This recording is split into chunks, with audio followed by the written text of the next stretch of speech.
When Daryl Dao launched Stuff Fundies Like in 2007, he described it as a silly blog dedicated to independent fundamental Baptists, their standards, their beliefs, and their craziness. But for so many of us who grew up in that world, it wasn't just silly, it was a lifeline. Over the 8 years he actively ran the site, Darrell published more than 2,000 posts, saw 12 million visitors to his website, and watched as nearly 150,000 comments poured in. It was one of the most important and impactful platforms for those of us who are navigating a rocky journey out of the independent fundamental Baptist movement. I'm so excited for this episode. Darrell's been someone I've been wanting to talk to since I started this podcast 5 years ago. He helped so many of us find the words to describe the experiences we were going through and to also laugh our way through it, sharing some hilarious memes and articles observing some of the biggest quirks in fundamentalism.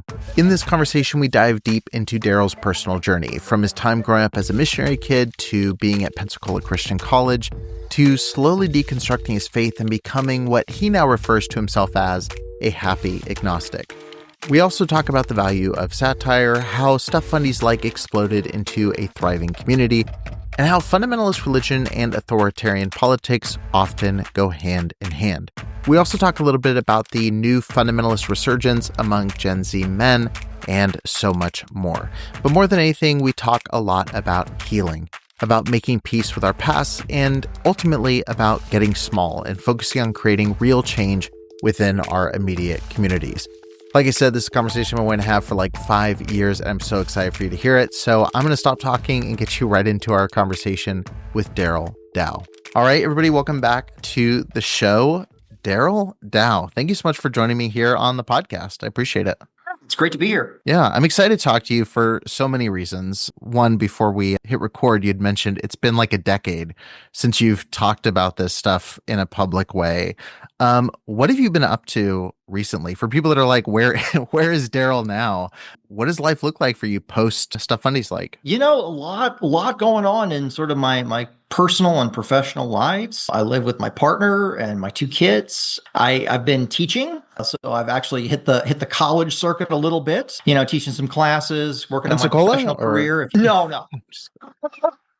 You're back. No, I teach for a university here in Delaware. And I've also, you know, if you Google my name in publications, you'll see that I've done a little bit of writing for sort of professional reasons, you know, some publications academically there. So that's kind of been my life, my existence for the last little while here.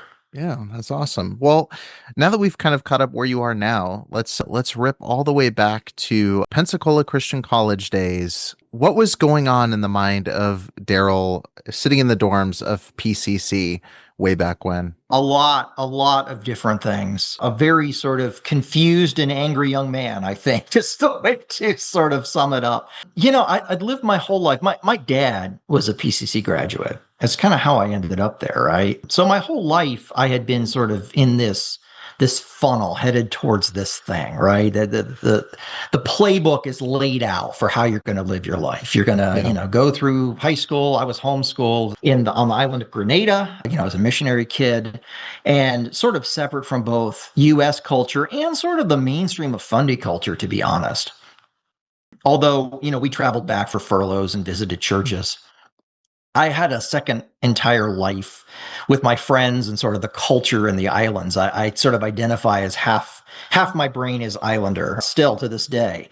And so it created this weird dichotomy where I could see fundamentalism and I believed in a lot of it, but I could also see that there were a lot of sort of gaps or flaws or places where it didn't quite account for the way the world actually worked through that. And so I landed at PCC kind of with this idea that I was going to come here, get some education, and then my goal was to go back to the islands. I figured I'd just go back home and, you know, kind of live out my existence there.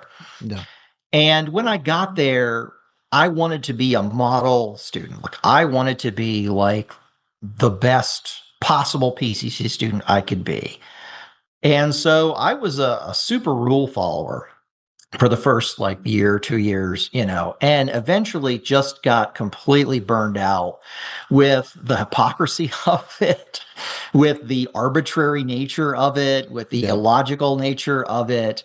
And I had a lot of time on my hands. It's a very dangerous thing to have a lot of time on your hands. I worked a second shift during the summers, because I actually lived at PCC during the summers and worked there and didn't just go there academically. So I basically never left. I was there all the time.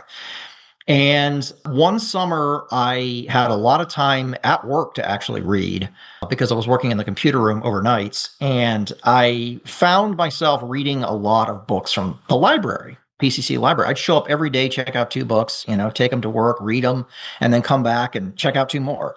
And in the same week, I read George Orwell's 1984 and Aldous Huxley's Brave New World. Same week. And it blew my mind. I started to realize that the power structures that were around me were all about serving itself. It really wasn't about us students at all. The organization, the institution exists to protect the institution. And no matter what else happened, we were sort of all disposable. And we learned that because every spring we'd have what we called spring cleaning. Once you got far enough past the date where you couldn't get your money back, they'd start expelling people. They would start expelling them after that point, right? They wanted to get paid. Yeah. And so people would just disappear. All of a sudden, somebody would be there and they'd just be gone. People that you'd known for a long time. And that didn't just happen among the student body. All of a sudden, staff members would be gone. These things were just happening all the time. And it put me into a state of panic. I actually started to have sort of a PTSD response to what was going on there because I knew my credits wouldn't transfer. I'd spent all of this time and I was, very consumed with the idea that I had to finish. I had to get my degree. I had to see this to the end. Didn't want to start over. If 45-year-old Darrell was talking to 18-year-old Darrell, I'd be like, cut and run. Like it's just a couple years. It's fine. Yeah. But it feels like everything. In that context, it felt so important. And one thing and another kept happening. I ended up my senior year just so burned out that I remember walking across the stage to get my diploma and I felt absolutely nothing.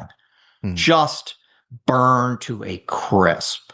Actually just scared that somebody was going to come pull me out of line as I was standing there to get my degree and expel me. For what I didn't know. But I mean, just that was the level of just intimidation and fear that was existent there. It took a long time. I had dreams that I was back at PCC for years after I left. Right. For years. It was such a traumatic ending to that experience. So that's where all of this kind of started for me, right? It was sort of the end of my, we got to see the man behind the curtain a little bit. Yeah. And be like, when these institutions get a hold of you, what happens is nothing good. Right. Well, I asked you about Pensacola because you've said in other interviews that without Pensacola, there would be no stuff Fundies like. And, I also thought it was really interesting. I found a quote from you where you likened fundamentalism to this childhood monster. And it's something that's terrifying. You think you're the only one that sees it. And then you find this website where people are posting pictures of the monster and drawing mustaches on it and laughing at it. And it's really healing. Yeah. When did you decide? So you have this kind of traumatic college experience where I'm expendable. At what point do you go like, let's start drawing mustaches on this monster? Yeah. And then even beyond that, like to decide to do that publicly with your name attached is such a scary decision. Like, how long of a time span was that? And like, what made you go like, I'm going to like put myself out there as the guy that talks about this? Yeah. So the blog started around 2007, and I kind of have that date in my mind because that's when my first daughter was born. And so I graduated 2003, so there's about 4 years between there. And in that time, I had left college, gotten a job, gotten married. I was working in a church, a fundamentalist church. I was the music director, Sunday school teacher, fill-in preacher. Like I was a deacon. I was doing all of janitor, the things, right? Yeah, exactly. Yeah, a little bit, painting the walls. I mean, it was a small church. Sure. And, it was the church that at the time, my wife, who's now my ex-wife, grew up in. And so, it was kind of, I was in that world and I was just continuing to do it. And then we left. We moved actually back to Pensacola for a job opportunity that one of the people I graduated with was like, hey, come down here. I got a programming job that, and I was a computer science major. So I was like, all right, I'll go down and do that. And at that point in time, then I was outside of the sort of the world of fundamentalism. I visited a few churches. None of them really landed. I had no connection to them, no tie to them. I could see too much. I felt too much about what was going on there. And so I was just kind of like, nah, I don't think I want to do this anymore. And so at that point, I did what a lot of people do. And I started referring to myself as sort of like merely Christian, right? Like, oh, I'm still Christian, but I'm not fundamentalist anymore. So we go through these phases. I think almost everybody does. One is which I'm going to say fundamentalism. Fundamentalism is broken, but we can do it right. Like there's a way to do it better, And so people go through that phase and then they kind of run into, their head against the wall a few times. And they're like, oh, okay, maybe we can't do that. Okay, let's try to find some sort of just Christianity, right? And so some people take different paths in that, but they try to figure that out. So that's what I did. So I started giving myself an education at that point. I was driving in my little truck back and forth to work, and I was downloading these courses off online. A lot of organizations now, like they start to, just release their coursework for free. And so I was listening to courses on theology. I was listening to courses on the world's religions. I was, listening to courses on Eastern philosophy. I was just like out there just trying to figure out like, what is this? Like, what is the background of all this? Where does all this come from? And I started to go, it's a little silly. Like, it's a little silly the way that the self-importance of fundamentalism is just a little silly. They think that they're saving the world, and most of the world doesn't know they exist. And that is one of those places where it's like, well, think about all the hoops we jumped through as kids, all the stuff we went without, all the things we didn't know, all of the rules that we followed. And then we get out in the world and the world doesn't care a bit. They're like, you're a little weird, but also whatever, and it just doesn't land at all. Yeah. And I started to realize the absurdity of it. And so I said to myself, I feel like I need to just start writing about this. And my advice to bloggers is write about it, even if nobody would ever read it. You have to love it enough that you just have to write it. Just write it. Yeah. And that's what I did. I just started writing it, and almost nobody was reading it. And then I did something that was probably, as a bit of a no-no in the blogging world. I cross-posted one of my posts into the comment section of John Acuff's Stuff Christians Like. And, he had written, I even forget what the article was, but he had written about something, and I had written something about that same topic, but from a fundamentalist lens, not an evangelical largely lens. And I said, here's a slightly different take on this. And I posted a link to it in that chat. And from there, it just kind of blew up. Like people found it, people started sharing it, and people started reading it. And before I knew it, I was posting, several times a week. I was like, in these huge conversations. We had these reply threads to posts that would go on for hundreds of replies. And I was just like, I don't even know what's happening here, but obviously there's a lot of people who want to talk about this. Right. And so I just kept going, but I refused to take it too seriously because that's where they get you. Fundamentalists love nothing more than a serious debate, right? Because then they can roll out 96 reasons why and, paragraph after paragraph. And I'd read these types of blogs, for and against fundamentalism, where it was like, I'm going to, a theological treatise on the reason why, the church started during Christ's ministry and how fundamentalists get that wrong or whatever. And it's like, okay, that's great, but that's not really where people really want to think about and feel about. They need to feel their feelings about what happened to them rather than sort of intellectualizing all of it. And so I really started down that track, writing parody, writing, satire, writing like the rules for fundamentalism. People still reference it. To this day, I still get emails about that from time to time where people are like, I just found these rules for fundamentalism. And so that was really kind of how the whole thing took off. You mentioned obviously this is super early on. And I love your advice about, just start talking about it even if nobody else is. And really, my podcast came at a point where I felt like there wasn't ongoing coverage about abuse stories within this world. And I really created it for man, I wish this resource was there for me when I was in high school figuring this stuff out. And I mentioned that to say, when I was in high school figuring this stuff out, one of the few things out there was Stuff Fundies like, you talked about Tim Rule on your site. Jesse had come to our church when I was a teenager. I Googled it. That's how I kind of found out about all this stuff happening in that world. But when you were starting your page, there was even less out there than there is now. Like, was there anybody, I know you were listening to college courses, you're studying theology and things. Was there anybody critiquing fundamentalism in a way that you were like consuming their content, or you're like, man, they were kind of the person I looked to as my stuff fundies, like, when I was figuring it out? Not really, not per se. No, I was having a lot of sort of one-on-one conversations. I was part of something called the PCC board. I don't know if you ran into that in any of your, it's defunct now. It's gone. Mm-hmm. I don't even think there's an internet archive copy of it, but there were a lot of people on there who were somehow associated to PCC who would kind of get on there. Similar to like fundamental forums, but for PCC specifically? But much more sort of anti than for. Oh, okay. I think, so it was kind of a mix of things, and a lot of people who sort of were like a little burned out, and then some defenders, would pop in from time to time.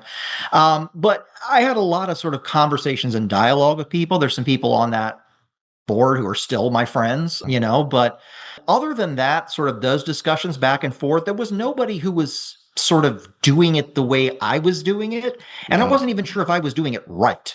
Like, I had this fear, like, is this the right I don't even know if this is, you can do this, but I'm just going to do it and not wait for permission and just start. So that's what I did. That's so funny, because that's something I think about. I've been doing this 5 years now, and I'm always like, it'd be really helpful if there's like a book on like how to do a podcast about like your fundy trauma and how much to expand, how much to contract. Sure. And with that in mind, like, you're doing this site, you're talking about all these topics, and I found like, I remember reading through articles, but then even going back through, there was a constant kind of recentering of like, this is what I'm talking about, this is what I'm not talking about. Like, I want to talk about fundamentalism, but there is so much similarity with other fundamentalist subsects where, like, I talk to Mormons, and it's like, take away the stuff around drinking coffee and like a couple other things. It's like purity culture was the same. The messages were the same. Pressure was the same. What kept you reined in to just go like, independent fundamental Baptist, I'm staying in that bubble? I think it's that, that whole write what you know thing. Sure. Like, I didn't feel comfortable launching out because I was not the subject matter expert on those. It wasn't my lived experience. And I think it's important to understand, as you read through that, you'll see, the things that I say at the very beginning of the blog may not be exactly the same things that I say at the very end of the blog. There's a transformation that I'm going through at that period of time. I mean, I'll say very publicly now, I'm a happy agnostic. I don't believe in any of this stuff anymore, right? I'll cross that question off the list. Yeah. I don't, I believe that people get great comfort and meaning from various religions, and I don't intend to take that away from anybody. I'm not like out here like angry, like you should burn it all down. I think that there is a framework that provides, but I think that there's a lot of damage that is done along the way too. And so, as I've talked to people, I mean, one of my best friends grew up Seventh-day Adventist, but out in the woods, like learning how to do survivalism, like because the end times were coming, and it's just, it's so funny. They didn't believe in the rapture, but yet they still believed in the end times. And the mark of the beast for them was like having to go to church on Sunday or something. It's the same stuff. It's just, it's just you just change the details a little bit. Yeah. And so you're absolutely right. I mean, there are, Church of God, or there are other places where you can find this same sort of thing. And what I eventually realized was that fundamentalism is just the vessel that carries this thing. It's not the thing itself, right? It's just the label that people slap on it. You can be anything and have this same fundamental ideas about, you need to dress a certain way and talk a certain way and have a reputation or a testimony. You need to have great control over people, over what they consume, with media, what they listen to, what they watch. And you can have that sort of purity test in just about any group of people. Humans they just do this. So when you say it's a vessel for the thing, is the thing control in your mind? The thing is absolutely control. It's absolutely control, and it's absolutely the profit of a few on the backs of the many. And so there are a congregation of the blessed inside of fundamentalism who profit insanely sometimes from these things. There are also true believers who do it because they really, I mean, I would put my father in that category. And pastor, missionary, still a pastor at a fundamentalist church, an assistant pastor now because he got divorced. And so he can't be senior pastor anymore, but he's assistant pastor, teaches Sunday school and so on and so forth. And yet I believe truly that he truly believes in, what he's doing and hasn't profited at all. I mean, he was a mail carrier for years because he, couldn't make enough money in fundamentalism. He had to, do some tent making on the side. And, so there are those people, but there are people who definitely do profit. And, I would put the sort of the Bob Joneses of the world with their art galleries and the thing, they found a way to create this. And I would put the Falwells, frankly, in that same category, Liberty University and so on. Like there is a money and power and status that can be had, and people will try to have it at the university level writ large, or at the local church level, where it's like the pastor is like, you need to give your tithes and offerings, and I need to be able to live in this certain lifestyle that most of my congregants can't actually afford to do. Yeah, and that is, I believe, that's really what it's about. It's not really about the things at all, because we see all the times that the rules change when it's convenient. They just do. Yeah. The rules it's never about the rules or the purity or the separation from the world or the this or the that. Those things are always just of convenience. And if we need to change, we will. And that's just how it goes. Yeah. Your beard would be allowed at Pensacola now. It would be. I could wear jeans and my beard, and it would, and so as much as we were told, that these things were just like horrible and off limits and unprofessional, all of that, they also have a reality. We've got to keep students coming in to be able to afford that. So we're going to have a hard time recruiting if we don't relax a little bit. So the power, the status, all of that, the institutional longevity, that matters more than anything else. Right. Yeah, absolutely. Yeah. And it's also important because I think this conversation comes up and people go, well, my pastor didn't make that much money or whatever. But there's also that thing of like money, sex, and power is a driving force for so many of these guys. Yes. And, you've mentioned the money side. I obviously cover the sex side of this a lot on this show. Yep. And then you look at a guy like Steven Anderson, who's in the NIFB branch, off on his own. And it's like the guy doesn't collect a lot of money for himself. He's not super materialistic. No sex scandals that I am aware of, but I'll, mark the date on that because who knows. But he gets off on the power that he has over his family and his congregation. And I'm curious, as you're documenting this stuff, you have the people who are the abusive people. Like I would say like a Jack Hyles knew what he was doing. That's my opinion. 100%. Like he built this thing knowing like I'm going to amass power for myself. Then you do have the people who are the true believers, the people that believe this, and they're really good people who adopted really bad beliefs because they thought they were true. When you were writing, did you like hold a piece of grace for those people, or did you go like, let's talk about how crazy the belief is, regardless of how, noble the intent of this person is that's heralding them? Yeah. I have found good people in every sect, denomination, belief system, gender identity. You can find good people just generally, but good is what people do. Love is a verb. And do their actions match up to what they say their beliefs are?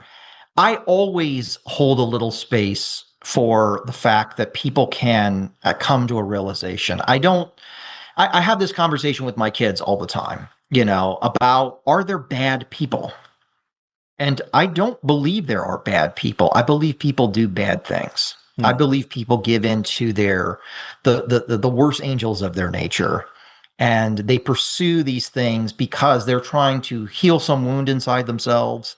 They've got some obsession with something that's completely unhealthy. It's like an addict. Mm-hmm. They're addicts. They're addicts to the power, to the sex, to the money, to whatever it is. Does that mean that reason is an excuse? No, it's not an excuse. It's not a justification. It never is. Reasons are not excuses. You can look at a Jack Hyles and you could say, I can see how he got here. Is that an excuse for his behavior? No. No. It is not, nor is it for Jack Scott, nor is it for anybody else in that, in that general vein of things. But I think that, sort of with the end of the blog, I ended the blog because I was done with my journey. I wasn't mad anymore. I mean, to put it bluntly, I wasn't mad anymore. I saw these folks as broken human beings. They're hurt people who are hurting other people. And I realized that I didn't need anything more from that discussion. I understood it. I could go live my life. I was kind of done with it. I could move on past it. And so I am always holding space and hope that other people will do the same. And I've heard many, many, many stories of people who have, and that always makes me happy. And if anything that I've written or said has had some small part in that, then I'm glad for it. But I also know it's a silly little blog, and I don't expect life-changing things out of it. Sure. Yeah, absolutely. Yeah, it's an interesting thing because I know for myself, like creating has been very therapeutic, and I had a bigger gap of time between leaving and then all the weird branches out of it that you hit on the way out and then starting the show. But I still feel like if I listen to episode 1, 2, 3, 4, 5, I'm in a completely different place just in the last 5 years. And to a point where in 2023, I was like, maybe I don't even need to do this. Cause like, I feel like I'm not feeling that like surgery feeling where I'm like ripping myself open every episode and doing, but then I realized like for myself, it was just like, okay, now I can approach this in a mentally healthy way. Like that's a weird time to stop. Like now I can have it be what it is and then have this life on the side of it. But I always tell people, I'm like, at the point that you feel like healed from this, like you don't have to keep talking about it. Like you can step away. Just like I could choose at any time to go like, you know what, this is doing more harm to me than good. I'm happy. I'm really happy to hear that you've had so much time away from it to not just be in it every day. With that said, there is a lot that has happened in the last 10 years, so, and then I think 2018 is when you wrote your kind of epilogue and kind of popped your head back up for a moment. Sure. Has there been anything culturally or news that you've seen, a headline pop up, someone else's book or something where you go like, maybe it's time to fire up the computer and like do another Stuff Fundies like post? Because I have to imagine you're seeing some of this stuff and going like, man, what the hell is Trieber up to right now? Or like whatever that is. Have you had those moments where you get that itch? A little bit. It's not the itch to get back in it and start writing again. Yeah. It's more a sense of almost surprise that it's still happening.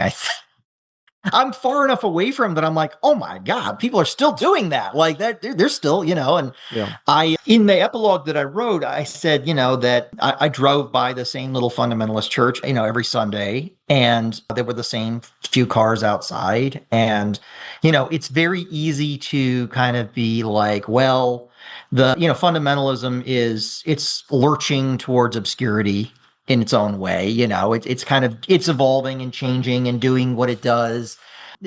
Overall, the population is less and less inclined to join these kinds of groups. I think the overall, the zeitgeist of the country is just not really towards that at a spiritual or at a church level. But what we have seen and what I am sometimes inspired to jump back in and write about is the lessons that I learned from authoritarian, white male dominant systems and what those mean about our national dialogue today. And that has been the place where I've kind of been like, do I even have anything worth saying in that space that hasn't been said 1,000 times over? Is there a perspective coming from fundamentalism? Because the general thought that I have when I see this kind of stuff is I've seen this kind of thing before. This is all very familiar. I know exactly what this looks like. I know what the next moves will be. I understand how people can live in this. And this is the reason why, when I look at the political picture specifically, and I see how easily people adopt viewpoints that are completely counter to what Christianity is supposed to be by any classical definition of Christianity, right? Which is sort of helping the poor and the needy and being that force for good in the world and, all of those things that we're supposed to do, all that stuff Jesus said, about, the meek inheriting the earth and all of that. And what we're doing instead is we're saying the angry man in the business suit at the podium will lead us all. Right. And isn't that familiar? Right. We've seen that kind of thing before. Sexual abuse? Where? Oh yeah, We've lost it all. Just a little. I can't. And so I think that the reason why I haven't jumped into that conversation is that, one, there are lots of voices doing that. When I started writing about fundamentalism, you're right, there weren't a lot of people sort of writing on it the way I was writing about it. I don't know if there's a space for me specifically, to kind of jump into that, or if I want to at this point to jump into that conversation. But I definitely look at it and I shake my head and I say, there are people in those fundamentalist churches who are cheering for a person who's diametrically opposed to everything they told me they stood for when I was in those churches. Right. And that tells me that it was never about the morals. It was never about, it was exactly what you said. It was about the money and the sex and the power. And that is exactly what it was always about. And the fact that they can so easily pivot and go, oh, well, now we're going to take away food from starving people. That's cool. Let's do that. Right. Let's cut everybody's healthcare. Sure. Let's do that, Right. And so I when I see those types of things, the warlike language that comes out of these places, these people literally believe they're in some kind of holy war. They're somehow taking on the forces of darkness that are what? Giving people healthcare, and I'm not sure what the forces of darkness are, but they're there and they're very terrified of them, and the messages are the same. So right. That's kind of all I can really say about that, is that it was telling to me to see those folks that I had written so much about, with their principles and their virtues, just so easily cast those to the side in the name of political profit. And that is not surprising, but it is disheartening.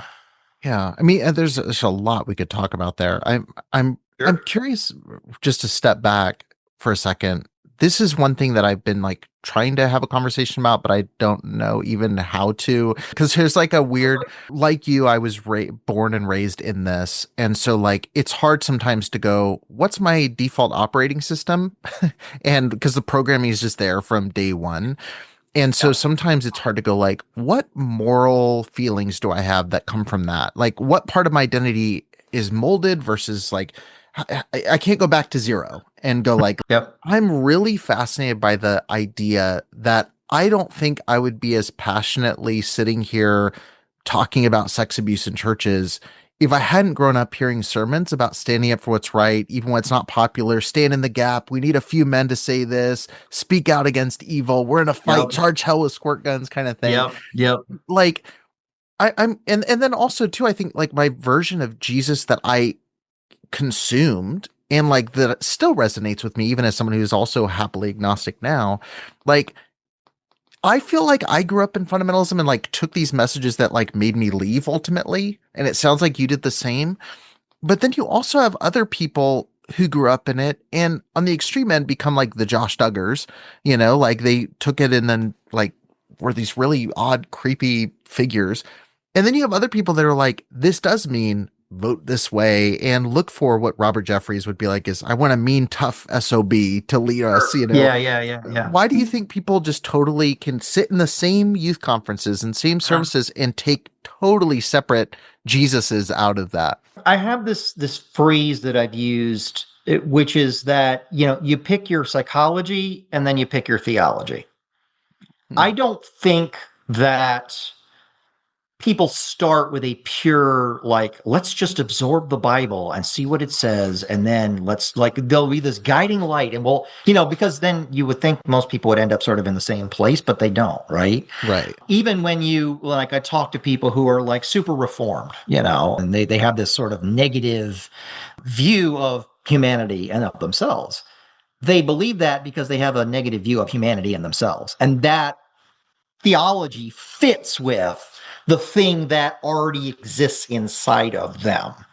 I think that people who have a lot of empathy people who have the ability to identify with the feelings and thoughts of other people who need community and they need justice. They're very strongly rooted in the idea of fairness. Those things lead people to pursue a Jesus who is fair and kind. And, they look at those aspects. I think that people who are, antisocial in some way, they see people as things to be used. They have a deep set fear inside themselves about who they are and how they show up in the world. Their self-image is fraught with anxiety and all of these things. They take a Jesus like that and they say, well, my Jesus is, this strong man who destroys my enemies and does all of these things that I need him to do for me because I need that. Right. So I think there are people who exist inside fundamentalism because that structure makes them feel safe. It gives them the psychological sort of boost that they need, unfortunately, in a very destructive way. Yeah. It's not a positive, but it's appealing. And this is why, when we go into fundamentalist churches, I mean, we've all been there on testimony night, and I was in drugs and drinking and in the gutter for all of these years. And, they needed something, right? There was a genuine need for some structure, for community, for all of these things. They happened to land in a fundamentalist church, unfortunately. Yeah. But it was serving something that was very much a deep set need inside of them. And I'm never going to shame that or belittle that in those kinds of places. I don't get into that in the blog. I don't take I don't punch down at those folks. They're coming to it. It's the people who were born with the silver spoon or the silver scripture in their mouth, so to speak, who were legacy people. If you really look at them, they don't believe it the same way that the rank and file believe it. Yeah. They just don't. Yeah. They don't absorb that the same way. It's a useful mythology for them. It's something but they have their own agendas and their own ideas about how this should work. And it's very moldable in that way. Right. Right. Yeah. That's really, yeah. I mean, there's a lot of layers to that too, but I think that's one piece that has certainly come up with this show is like, I was at a church, a large fundamentalist church, and this was post doing the show. So people in those very small contexts recognize me from that. Nobody recognized me anywhere else in my life, but if I visit a church, someone's going to recognize me. And someone came up to me, fundamentalist woman, has been in the church a long time, and she said, just so you know, I was abused outside the church, and I didn't find healing until I joined this church. And I said, I'm really glad that was your experience because I really am. And I think that is a piece that gets lost in this is like, there are people who were struggling with addiction and going to church gave them that rigid structure that helped them. And there were people who were abused and were abused outside the church and found people that cared for them and took them out to lunch and picked them up every Sunday. Sure. There is a beautiful element to that piece there. And I think sometimes it's like this either or mentality falls in on both sides where it's like, well, the church was the good thing and the world is the bad thing, or the world is the good thing and the church is the bad thing. It's like, it is so nuanced and so complicated. And like, I think the issue is like when you go, okay, all of the ideas in either one are off the table for criticism because someone had those good experiences. Like that's the part that I have a really difficult time with. Yeah. And it eliminates what you hinted at, which is like the people born with the silver spoon are never going to notice the issues of the rank and file. They're never going to see the person that's overworked to the level that they are, or struggling to feed their kids the way the pastor hasn't experienced. Like that's the piece that's really complicates things when you're having these discussions. How did you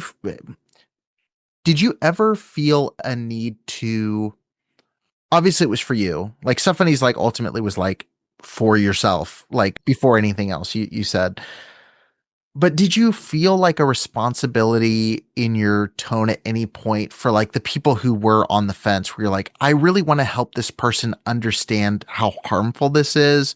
So I'm going to be careful with my language so they're not put off from being guided out. Like, how did you navigate that? Because I used to say early on in the show, please don't hang up, but I used to be like, I don't want to be a Stuff Fundies like in the sense of I'm not really a meme page first and foremost. Like Yeah, I'm yeah. not just poking fun because I don't want to lose the abuse victim who Sure. is Yeah. fundamentalist. You had a different approach that I think is also helpful and helped me. So like, what was your mentality navigating that stuff? I wrote a post at one point on the blog that was entitled "Why Don't They Just Leave?"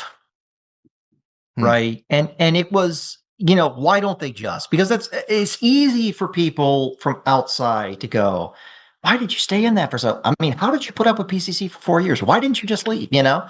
And in that, I said, basically, yeah, why don't you just leave? Why don't you just leave all your friends and family? Why don't you just leave the church that's probably also your livelihood? Why don't you just leave everything that you've known? Why don't you just leave the comforts of, the theological system that, that it kind of gives your life meaning? Why don't you just leave, why don't you just like it's just this thing that you can just do? I definitely was very aware that there were people who were on the fence, and they're reading this, and that sometimes the worst thing that we can do is to, kind of lovingly scream at those people, how can you be so stupid? Because then the defensiveness just sets in. Yeah.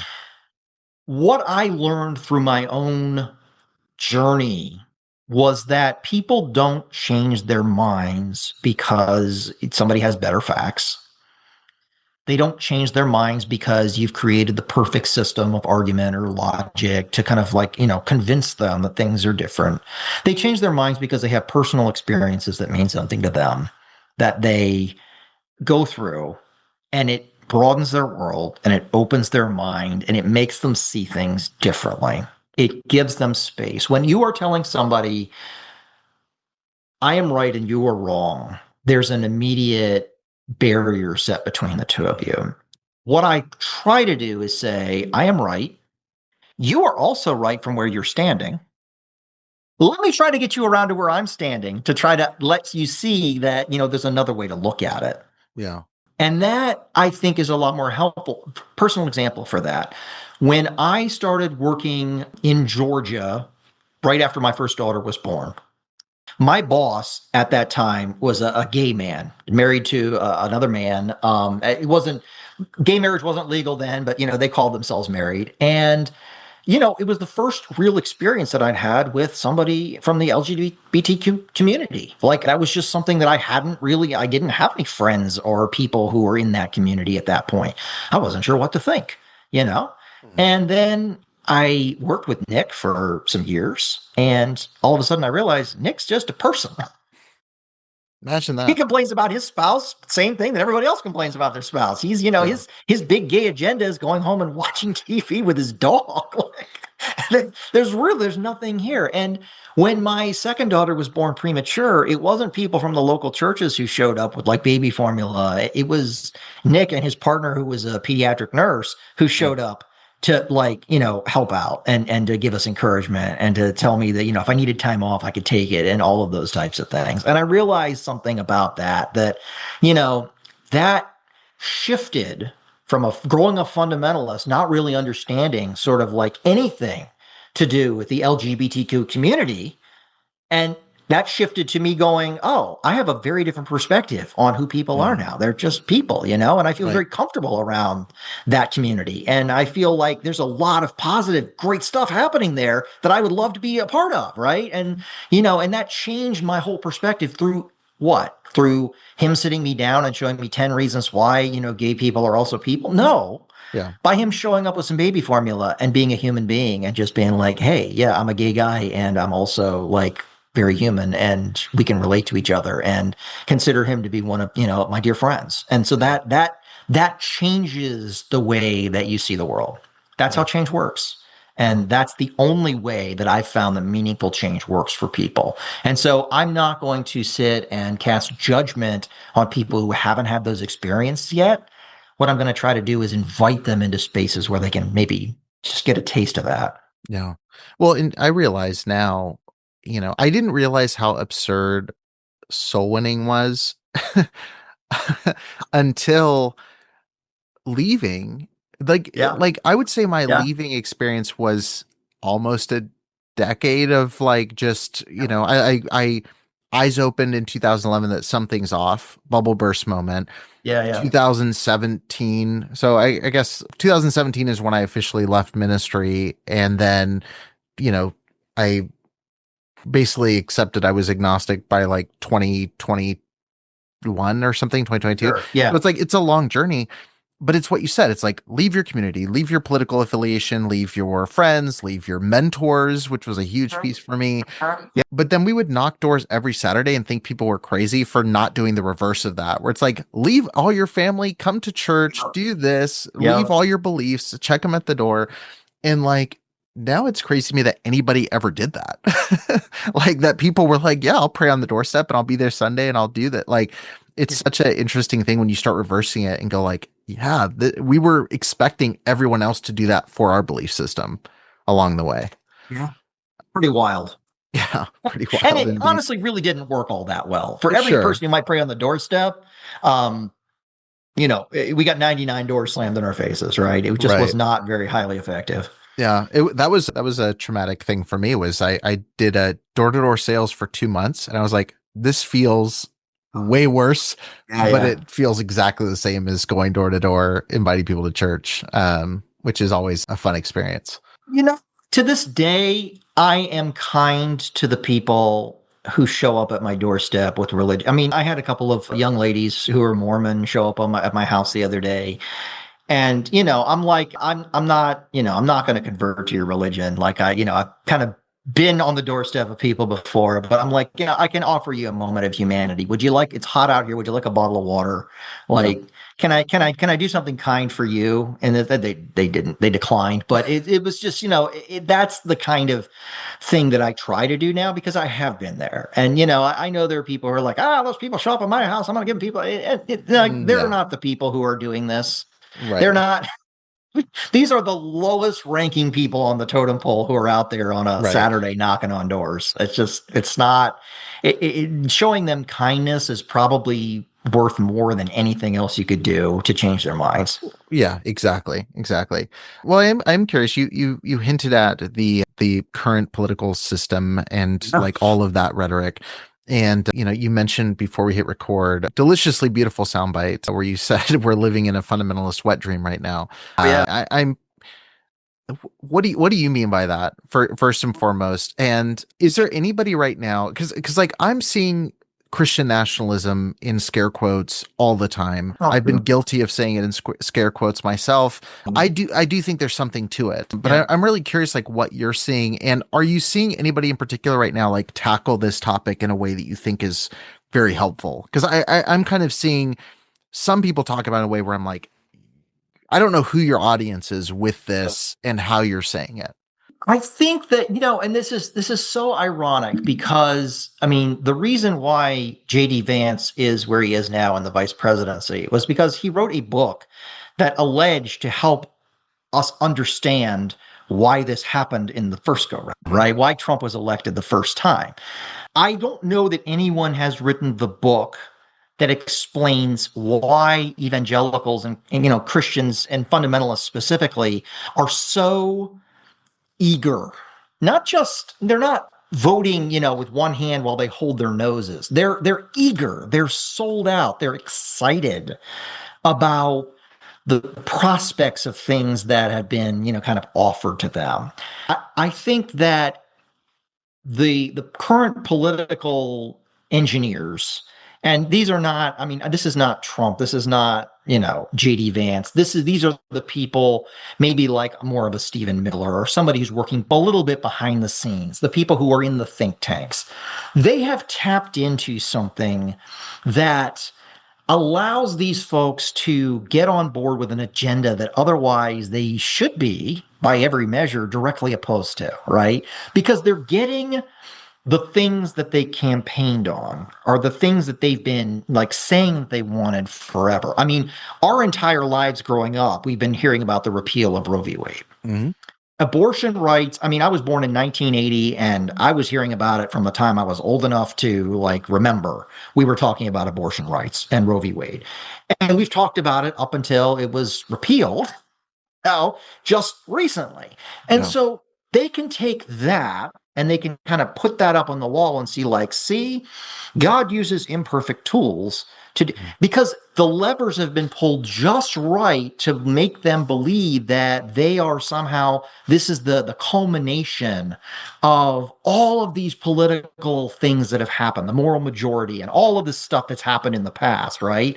Starting with Reagan, starting with, whoever in that line of succession, they've started to believe that, no, this is actually the way that we're going to usher in the kingdom, I guess. I don't know. I don't, and that's the part that is still a bit of a mystery to me. It's like, okay, you've done that, and then what? What comes next? Like, do we start tearing apart the Constitution and mandating Christianity? Well, it seems like, yeah, we've kind of started to do that. We're putting mandatory prayer back into some schools. We're we're kind of doing these types of things. We're saying that women should die rather than getting life-saving health care. These are the places that we've decided to land.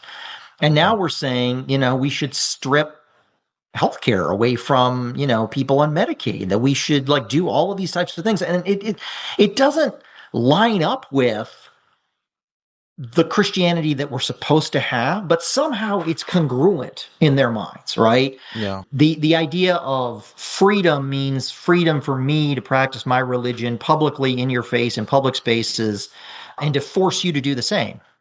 And it's like, that's not a definition of freedom for anybody, but that's kind of where we're going with this. And so I think that the wet dream of fundamentalism is an authoritarian state where you are the people who are in charge of the country look and sound a lot like the people who have been in charge of fundamentalist churches. And I've said that rather tongue in cheek, that it's, it's an old white man in a suit at a podium, but it's not far off. No.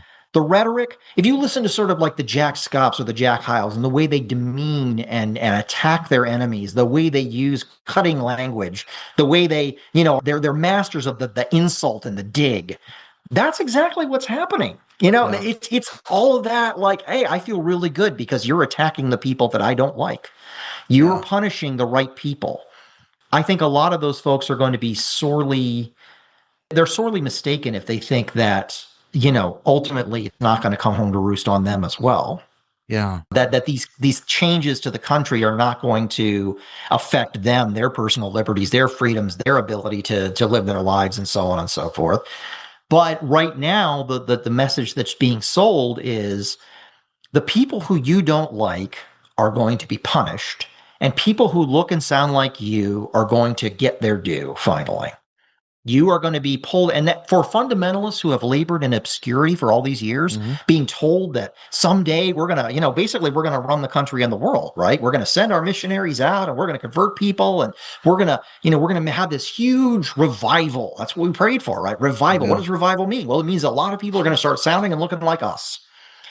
And now we have the big stick in the bully pulpit to be able to say a lot more people should sound and look like us. Yeah. And they really believe that is going to usher in this sort of 1950-ish dream of, the predominance of white men, basically, and a God of their understanding and the way that they believe that morality should be enforced, and that we are going to, be able to push other folks, if not out of the country, at least back into obscurity, make them too scared to speak out.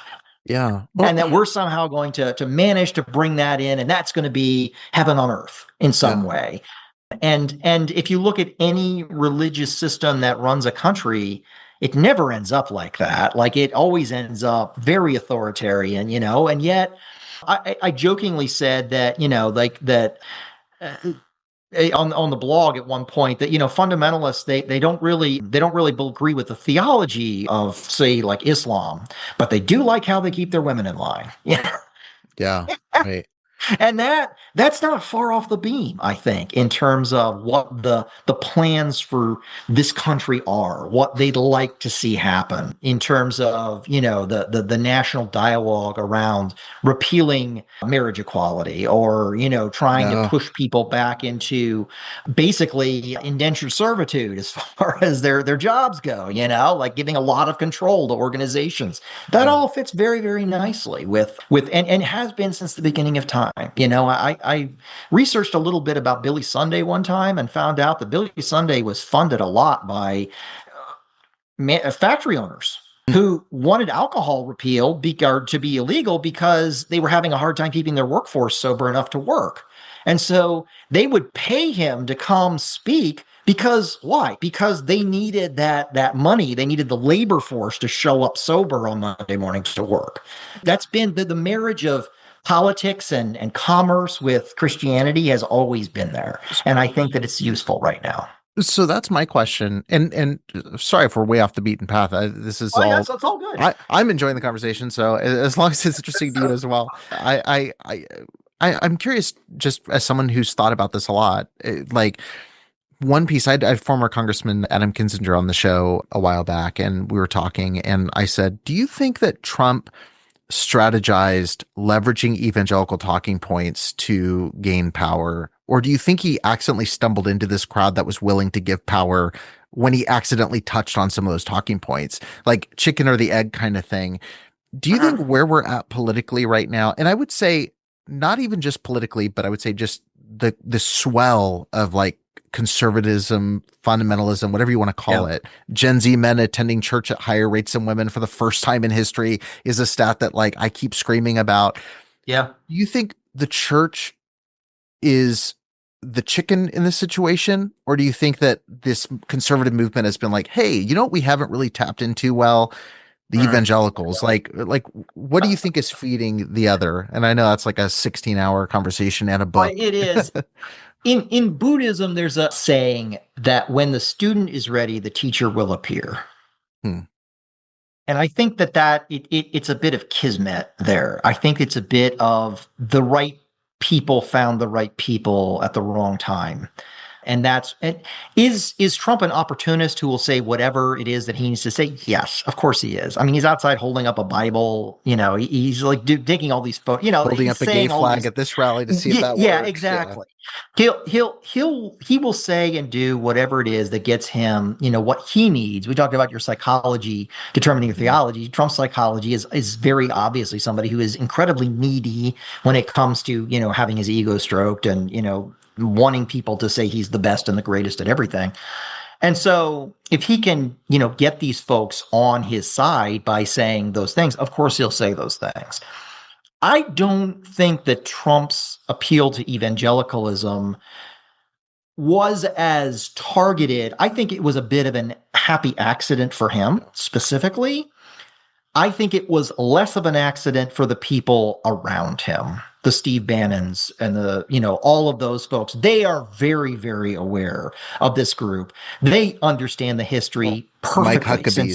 Mike Huckabee, being involved in Israel. I mean, just like you go down the line, right?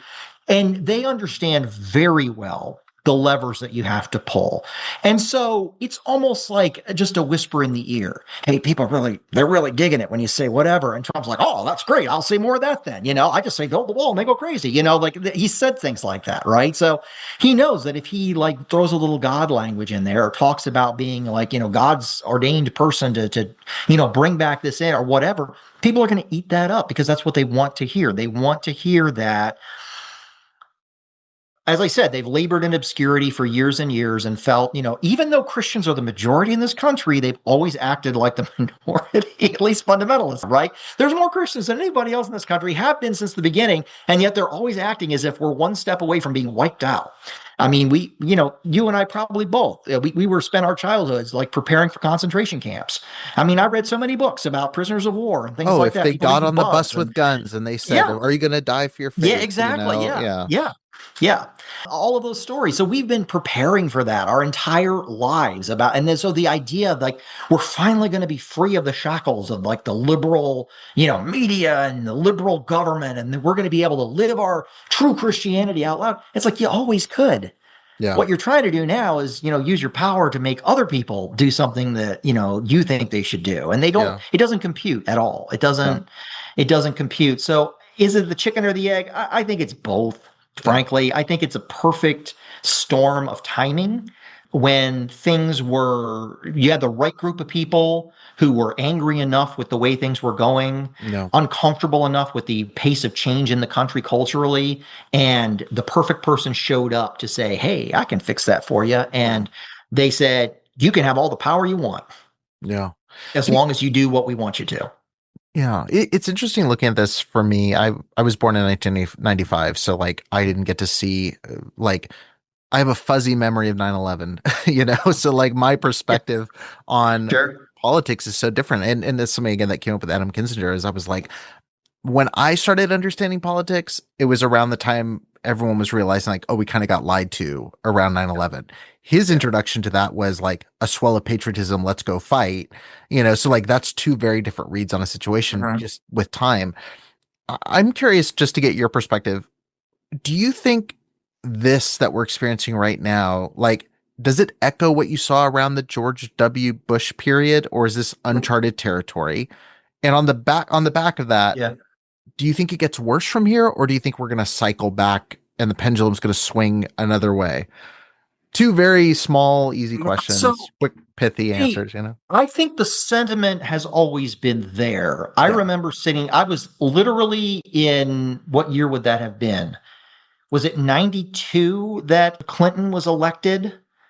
I think I was sitting in an Answers in Genesis seminar that evening in 1992. And they announced that the votes were in and it looked like Clinton was going to win the presidency.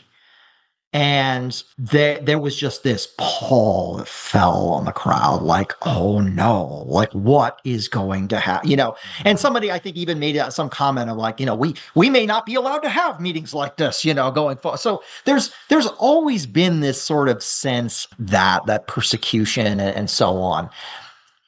I think that we have not, up to this point, had someone who was as willing to identify with the fringes as we have in Donald Trump. George W. Bush especially was certainly a right-winger, although he wasn't right-wing enough the people that I was around were like, he's not right-wing enough, They thought Rush Limbaugh wasn't right-wing enough. So, we're kind of like, we're in that space, right? But George W. Bush was not, for all of his flaws, willing to embrace and identify with white nationalism, to like really kind of pull in like religious fundamentalism and kind of embrace it in kind of the same way that we're seeing now. Yeah. I think that we go one of two ways from here on in. And I think that history history doesn't repeat, but it rhymes.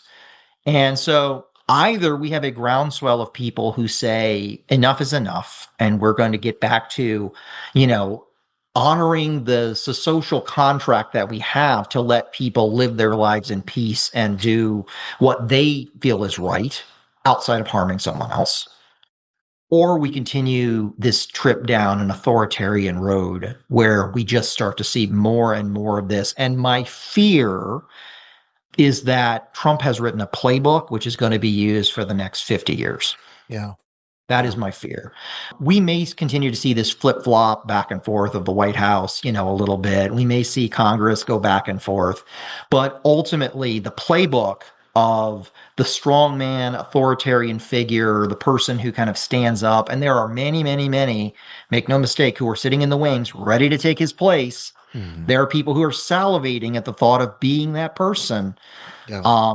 And I think that we were going to see a lot more of that going forward. What does it mean for the country overall? If I knew, I'd make my investments now, right? I don't. I worry, as the parent of two neurodivergent kids, when somebody says we're going to start a registry for neurodivergent kids, I worry. When, as somebody who has many, many friends and relatives in the LGBTQ community, when I start to see the way that some of these trends are going, it frightens me to death. Yeah. I don't know what happens from here, but I think if there's ever a time to be bold and to stand up and say something, now is the time. Because not to echo those people sitting in the Answers in Genesis, but I don't know how much longer we get to do that if we don't do it now. Yeah. Yeah. Well, I think this is a great segue back into fundamentalism, because I think the big glaring question mark that we leave off on in that question is, okay, when Trump dies or leaves office, and what? Sure. Who takes his place? What's next? And I think that's where the hope is, obviously, that, you know, the cult of personality goes with him, and we see some guys grasping for power, but it doesn't happen. Nobody knows. We'll reconvene when that happens. But it does lead back to, there's a similar thing happening in fundamentalism right now. Jack Trieber's not getting any younger. John Wilkerson, you know, at First Baptist Church of Hammond is there currently. Certainly doesn't have the I don't think the strength and personality as a Scott and a Hiles, which for better or for worse in some of these ways. I think there's some danger there with how unassuming he is. But, you know, Paul Chappell is obviously still there in Lancaster, but you have all these figures where you're like, they have been the guys. They have been the Mount Rushmore of fundamentalism for so long. What do you think happens next? Because, like, these guys are so much their own personality. Like, do you think that's going to be a death blow to each of those, like, dominoes one by one as they leave? Do you think they just slowly shrink? You know, like, what do you see happening over the next 20 years in the IFB movement, and how much of a finger on the pulse have you had on it? Very little. You know, I follow occasionally, and I have, you know, as much as someone sent me, you know, a link to your show, like, hey, you're being talked about, people send me links to things, you know, or like, hey, this news is happening, that news is happening. Yeah. There's kind of two ways that I've observed that this can go. Three, if you add in somebody who declares an heir apparent. So, you know, Jack Hiles to Jack Scott, that was sort of like a direct, obvious passing of the torch. This is the guy. Right. You know, he married, which worked out really well. All the things, right? Yeah. So you can have that happen to some degree, maybe for a generation or two. But outside of that, one of two things happens. Either somebody shows up with a new cult of personality and shapes the thing to be more around how they, you know, they want to see it work. So there's a new strong man who kind of comes in and fills the void. Or what you end up with is fragmentation. Mm-hmm. Where you end up, and fundamentalists are great for this, right? We're going to split, and we're going to start another church down the road. We're going to, you know, Second Baptist Church, Third Baptist Church. Third Baptist Church, exactly. Or you've got, you know, PCC starting from some Bob Jones, you know, grads, and then the big split there, you know, all of that sort of thing happening. Yeah. So I tend to think that how that works out has so much more to do with the overall influence of what's going on in the country and what's going on economically and what's going on politically than it does about any specific person. I think that a lot of these places tend to reflect the needs that people have for stability, for meaning, for whatever. And in times of great turmoil. So in other words, if we end up with a very authoritarian government going forward, and it's, you know, very Christian based and so on, I expect to see the ranks of these places swell. I expect that to be much more culturally acceptable, that to be, you know, more, it's like, you know, sort of, you can't run for dog catcher in a southern town unless you teach Sunday school at the First Baptist Church, right? You can't. And that will be very much the thing. Everybody's going to need to be aligned with something. And so that will naturally happen. Mm-hmm. If the wind goes out of the sails a little bit and there's not as much energy politically and there's not as much call for that to happen, I think what you end up getting is a lot more fragmented and slightly loonier versions of fundamentalism happening. Like the NIFB. Like the IFB, that's exactly what I had in mind. Yes, you start to see these splinter groups coming out and, you know, with more and more radical styles of theology, further and further afield from whatever, but relatively small.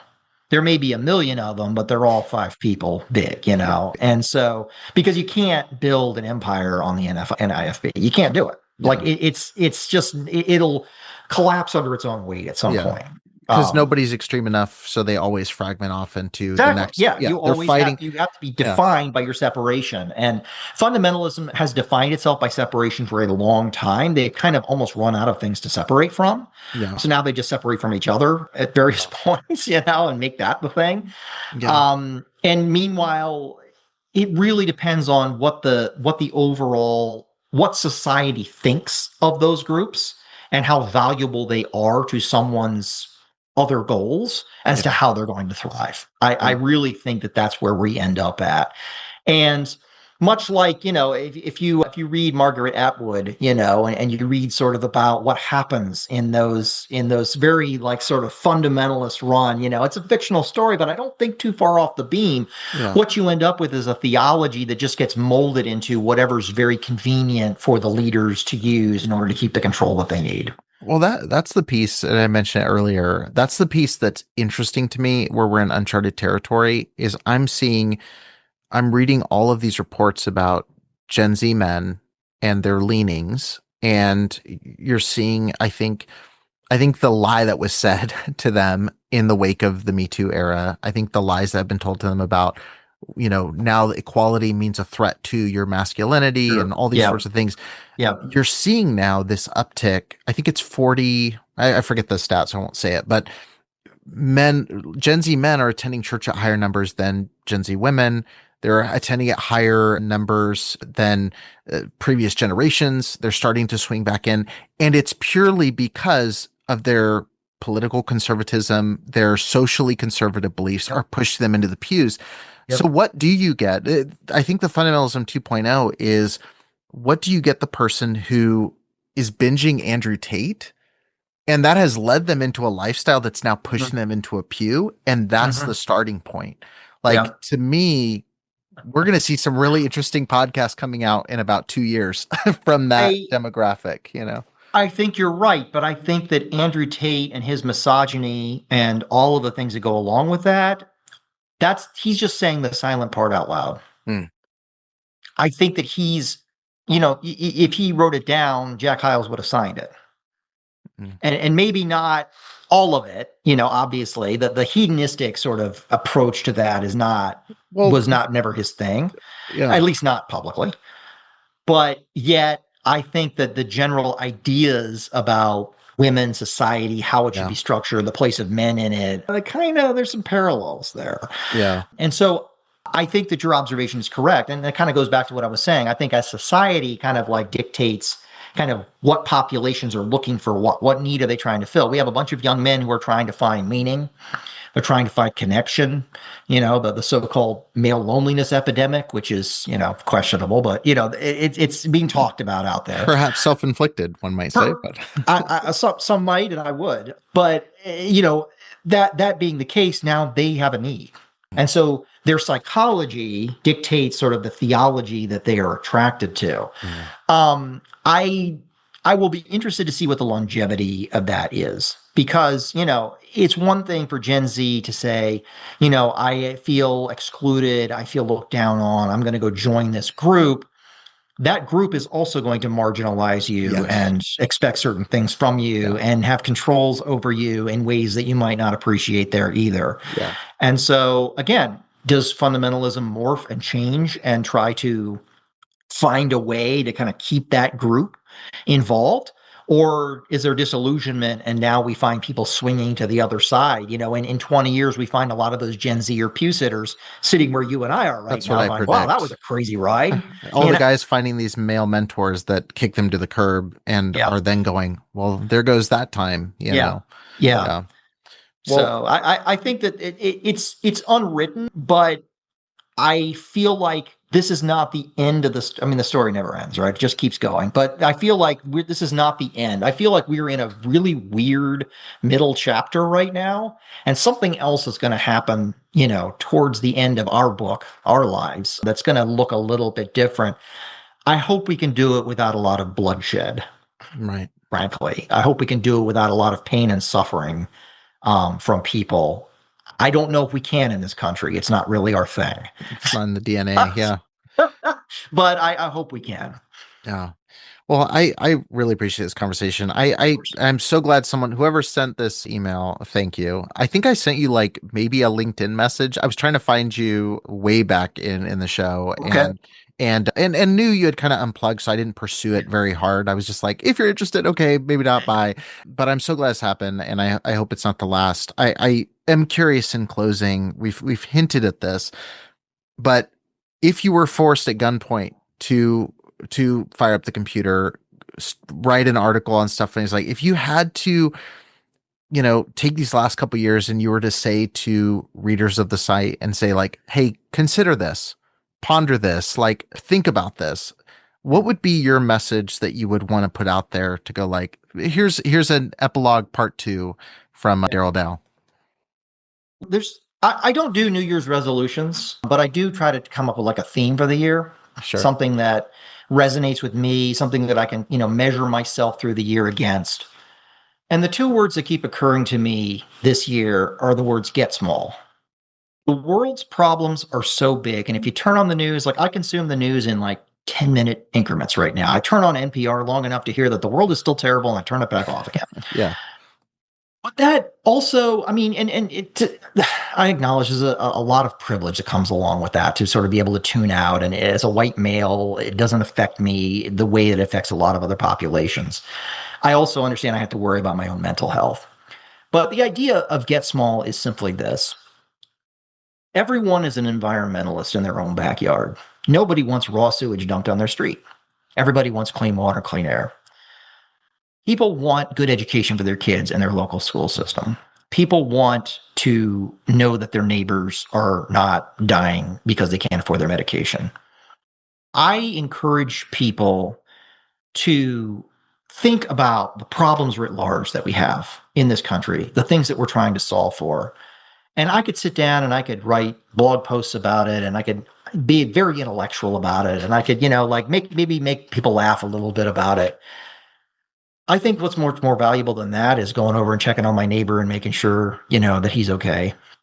Checking on the people down the street, sitting in a local school board meeting, writing my local, my state representatives about local things that are going on, writing my congressperson. Very, very proud of Sarah McBride, first transgender representative. Super, super proud that she's from my state. But, focusing on those things that are right around us, because I think the great lie is this belief that there's nothing we can do.